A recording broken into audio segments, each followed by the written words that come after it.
Hello everyone, it's Mr. Harris here. It is the 19th of March, Thursday. I'm not long in from work, as you can tell from my bike top that I'm wearing today. So this is the first time I'm trying out a video to share with you guys. Camera quality doesn't look very good. How's my hair looking? Not too bad. So the reason I'm posting this today is because for those children who were in, we actually finished reading Chapter 9 of Kensuke's Kingdom, and I'm aware because of school closing you won't all get the chance to read that, so I thought I'd try and share it with you and put it on the blog post and see if that works. So I'm going to start with Chapter 9, which is called The Night of the Turtles. I'll try and show you the picture as well. Okay, and now that I'm about to start, you don't have to look at me anymore, and you can just listen. So, Chapter 9, The Night of the Turtles. There fell between us a long and aching silence. Kensuke never once reproached me for what I had done. He was not angry or sullen at me, but I knew I had hurt him to the soul. It wasn't that we didn't speak. We did, but we no longer talked to one another as we had before. We lived, each of us, in our separate cocoons, quite civil, always polite, but not together any more. He had closed in on himself and wrapped himself in his thoughts. The warmth had gone from his eyes. The laughter in the cave house was silenced. He never said so. He did not need to, but I knew that now he would prefer to paint alone, to fish alone, to be alone. So, day after day, I wandered the island with Stella, hoping when I returned that he might have forgiven me, that we could be friends again. But always he kept that distance between us. I grieved for my lost friendship. I remember I went often now to the other end of the island to watch Hill, and sat there, no longer looking out for ships, but rehearsing aloud my explanation. But no matter how much I rehearsed it, how I reasoned it, I could never convince even myself that what I had done was anything other than treachery. In the end, as it turned out, it was Kensuke who explained it to me. We had just gone to bed one night when Tomodachi came to the mouth of the cave and squatted there. She had done this once or twice lately, stayed for just a few minutes, peered in at us, and gone off again. Kensuke spoke up in the darkness. "She lose Kakambo again," he said. "She always lose her baby. Kakambo very wicked baby. He run off a lot. He make Tomodachi very sad mother." He clapped his hands at her, shooing her away. "Kakambo not here, Tomodachi. Not here." But Tomodachi stayed, I think for comfort more than anything else.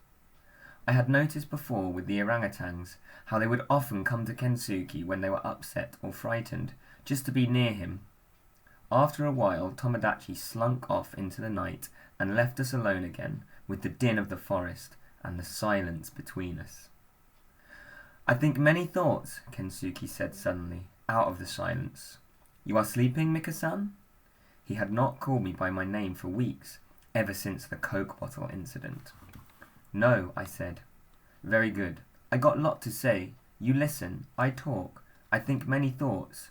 When I think of Tomodachi, I think of your mother. Your mother, she too lose her baby. She lose you. That very sad thing for her. Maybe she come looking, and she not find you. You not there when she come. She think you dead forever, but she see you in her mind. Now as I speak, maybe she see you in her mind. You always there, I know. I have son too. I have Michia. He always in my head, like Kimi. They dead for sure, but they in my head. They in my head forever." For a long while he did not say another word. I thought he had gone to sleep. Then he spoke again. "I tell you everything I think, Mika-san. It best way. I stay on the island because I want stay on the island. I do not want to go home Japan. Different thing for you. You want go back home across the sea, and that right thing. Good thing for you, but not for me. For me, very sad thing. Many years I live alone here. I happy here. Then you come. I hate you when you first come. But after little while, you are like son to me. I think maybe I like father to you. You like son to me. I very sad now when you go. I like talk with you. I like listen. I like sound when you speak. I want you to stay here on this island. You understand? I think so, I said. But you do one very bad thing. We friends, but you not tell me what you feel. You not say what you do. That's not honourable thing to do. When I find bottle, when I read words, I very sad person indeed. But after a little while, I understand. I think maybe you want stay here with me, and you want also go home. So when you find bottle, you write message. You do not say what you do because you know it make me sad. I write, yes? Yes, I said. You very young person, Mika-san. You paint good picture, very good picture, like Hokusai. You have long life waiting for you. You cannot live whole life on this island with old man who die one day. So, thinking like this, I changed my mind. You know what we do tomorrow? He didn't wait for me to answer. We start build new fire, big fire. We ready then for when we see a ship.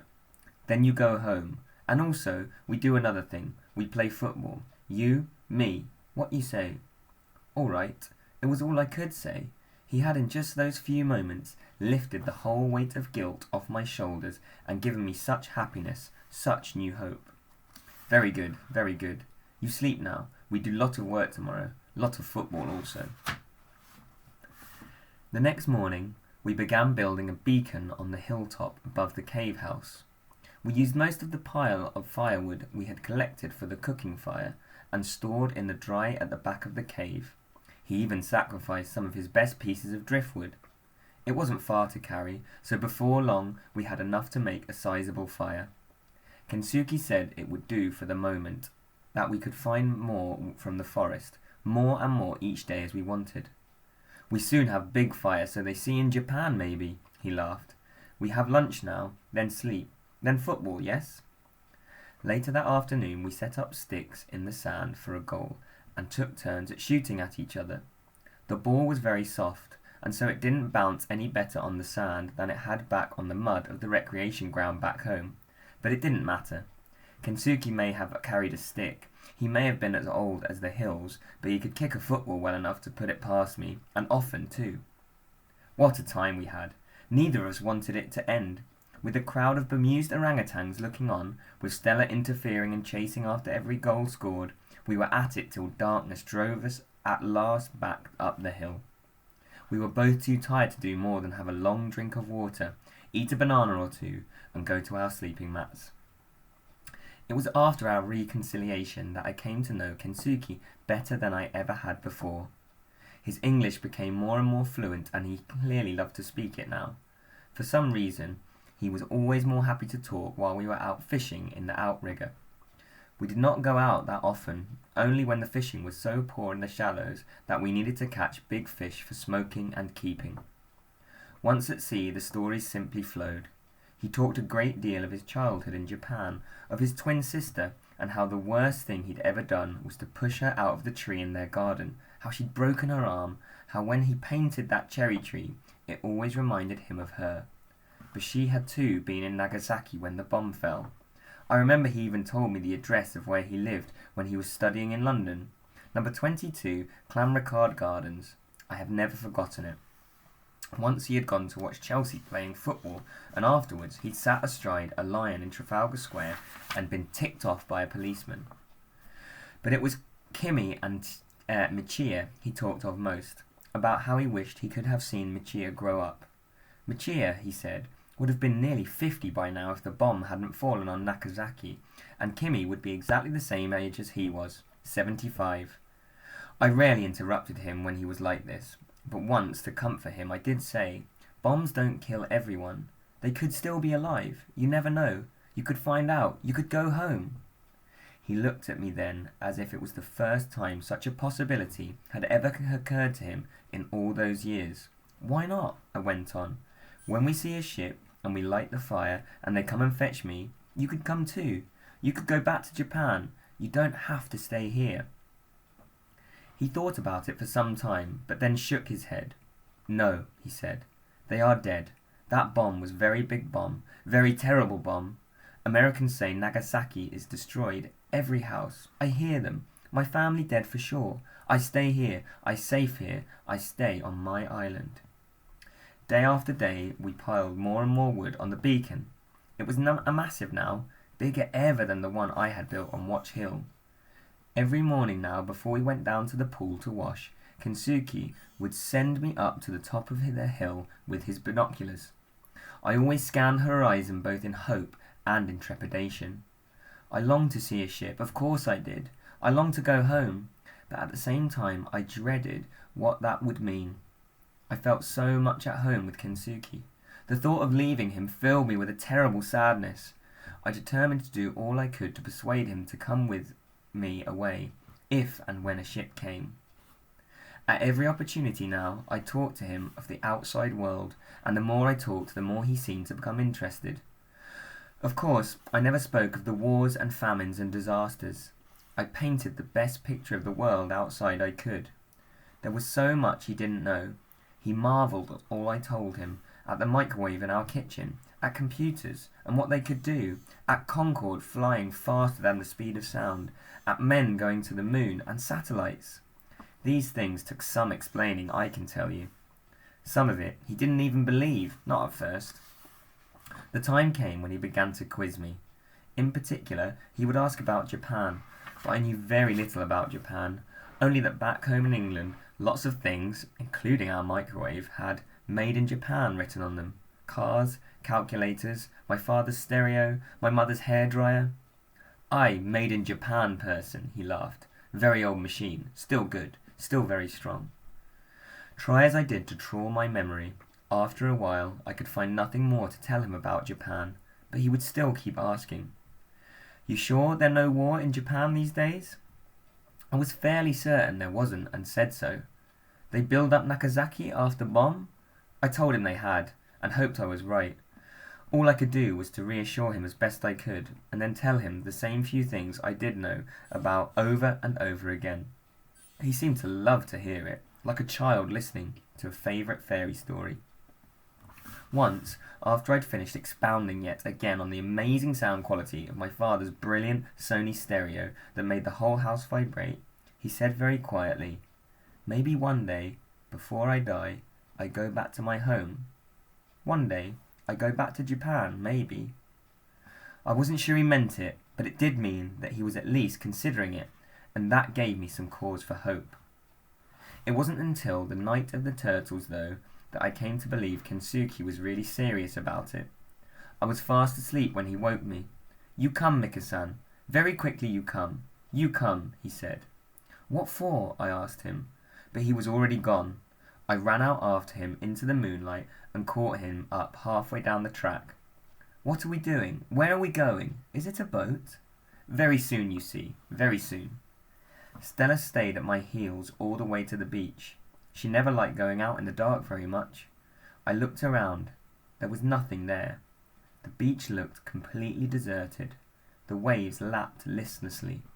The moon rode the clouds, and the world felt still about me, as if it was holding its breath.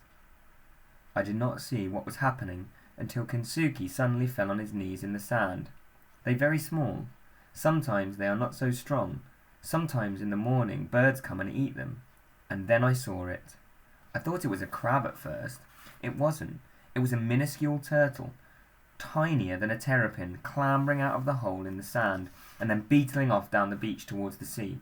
Then another, and another, and further down the beach, dozens of them, hundreds I could see now, maybe thousands, all scuttling across the moonlit sand into the sea. Everywhere the beach was alive with them. Stella was nosing at one, so I warned her off. She yawned and looked innocently up at the moon. I saw that one of them was on its back at the bottom of the hole, legs kicking frantically. Kensuke reached down, picked it up gently, and set it on its feet in the sand. "You go to sea, little turtle," he said. "You live there now. You soon be big fine turtle, and then one day you come back and see me maybe." He sat back on his haunches to watch him scuttle off.